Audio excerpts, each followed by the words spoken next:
Ang mabuting balita ng Panginoon ayon kay San Lucas. Nang ika-6 na buwan ng pagdadalang tao ni Elizabeth, ang anghel na si Gabriel ay isinugo ng Diyos sa Nazareth, sa isang bayan sa Galilea, upang kausapin ang isang dalaga na ang pangalan ay Maria. Siya ay nakatakda ng ikasal kay Jose, isang lalaking buhat sa angkan ni David. Lumapit ang anghel sa dalaga at binati ito, "Magalak ka, ikaw ay lubos na kinalulugdan ng Diyos. Sumasa iyo ang Panginoon." Naguluhan si Maria sa sinabi ng anghel at inisip niyang mabuti kung ano ang kahulugan ng ganoong pagbati. Sinabi sa kanya ng anghel, "Huwag kang matakot, Maria, sapagkat naging kalugod-lugod ka sa Diyos. Makinig ka, ikaw ay maglilihi at manganganak ng isang sanggol na lalaki, at siya'y pangangalanan mong Jesus. Siya'y magiging dakila at tatawaging anak ng kataas-taasang Diyos. Ibibigay sa kanya ng Panginoong Diyos ang trono ng kanyang amang si David upang maghari sa angkan ni Jacob magpakailanman. Ang kanyang paghahari ay walang katapusan." "Paano pong mangyayari ito gayong ako'y isang dalaga?" tanong ni Maria. Sumagot ang anghel, "Sasa iyo ang Espiritu Santo at mapapasailalim ka sa kapangyarihan ng kataas-taasang Diyos. Dahil dito ang isisilang mo'y banal at tatawaging anak ng Diyos. Hindi ba't ang kamag-anak mong si Elizabeth ay baog? Gayon may naglihi siya at ngayon ika-6 na buwan na ng kanyang pagdadalang tao kahit na siya'y matanda na, sapagkat walang anumang bagay na hindi kayang gawin ng Diyos." Sumagot si Maria, "Ako'y alipin ng Panginoon. Mangyari nawa sa akin ang iyong sinabi." Pagkatapos, umalis na ang anghel. Ang mabuting balita ng Panginoon. Word of the day, hear what God has to say. Mapagpalang araw po sa inyong lahat. Kumusta po kayo? Ang ating word of the day ay Fiat. Happy Feast Day po ng Annunciation. Sa buhay ng tao, may mga sandali na kailangan pumili. Hindi lamang sa pagitan ng tama at mali, kundi sa pagitan ng takot at pagtitiwala, sa pagitan ng kontrol at pagsuko, ng sariling plano at kalooban ng Diyos. Ang Ebanghelyo ngayong kapistahan ng pagpapahayag ng Panginoon ay nagdadala sa atin sa isa sa pinakamahalagang sandali sa kasaysayan ng ating kaligtasan. Ang sandali ng pagtugon ni Maria sa paanyaya ng Diyos. At kung may isang salitang maaring magbigay buod dito, ito ay ang salitang Fiat. Mangyari nawa. Let it be done unto me. Ang kwento ay nagsimula sa isang tahimik na lugar, sa Nazareth, isang maliit at tila hindi naman kilalang bayan. Doon ipinadala ang Anghel Gabriel sa isang dalagang nagngangalang Maria. Sa unang tingin, walang kakaiba kay Maria. Isa lamang siyang ordinaryong babae sa mata ng mundo. Ngunit sa mata ng Diyos, siya'y pinili para sa isang pambihirang misyon. Ang pagbati ng anghel ay puno ng biyaya. "Magalak ka, puspos ng biyaya. Ang Panginoon ay sumasa iyo." Ngunit sa halip na agad magalak, naguluhan si Maria. Hindi niya agad naunawaan ang kahulugan ng pagbating iyon. Ito ang unang hakbang ng tunay na pagtugon sa Diyos, ang pagiging tapat sa ating karanasan ng pagkalito.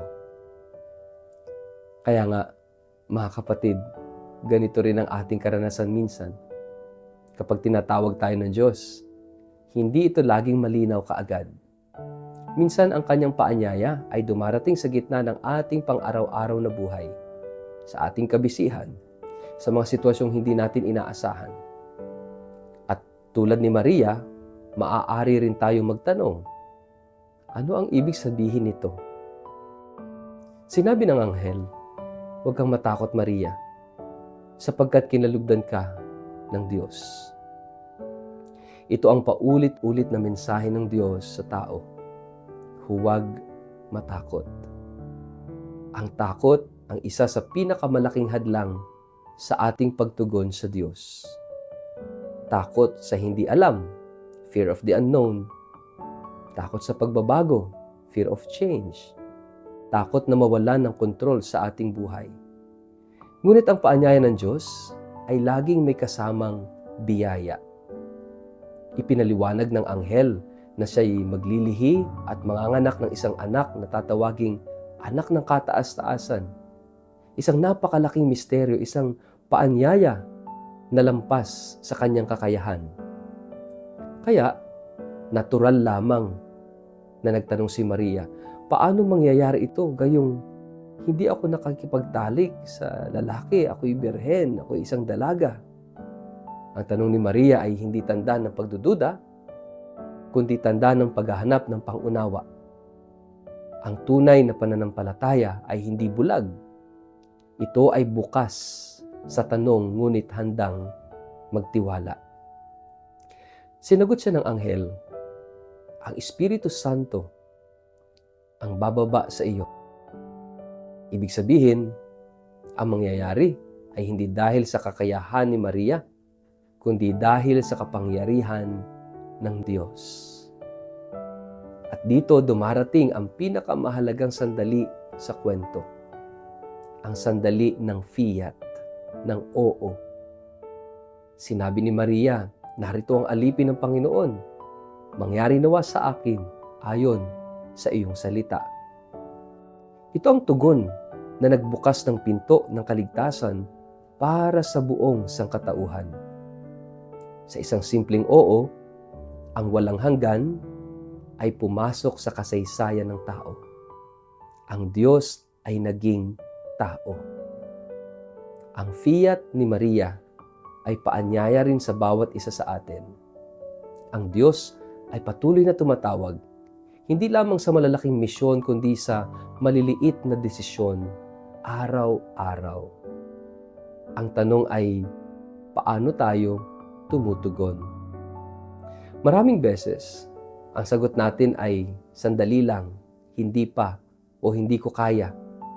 Ngunit ang fiat ay isang ganap na pagtitiwala, isang pagsuko ng sarili sa plano ng Diyos.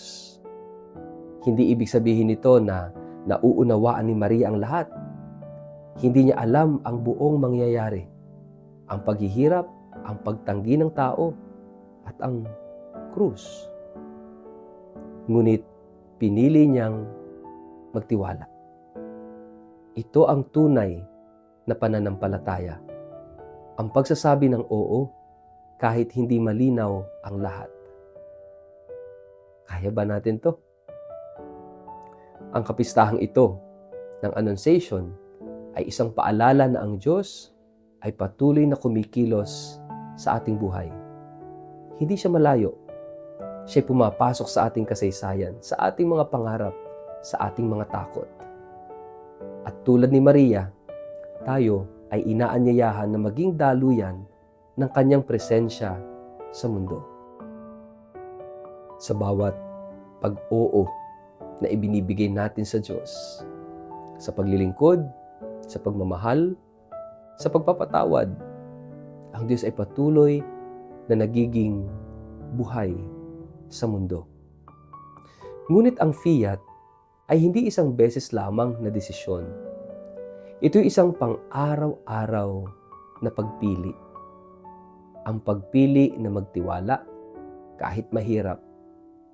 Ang pagpili na sumunod kahit hindi malinaw. Ang pagpili na magmahal kahit may sakripisyo.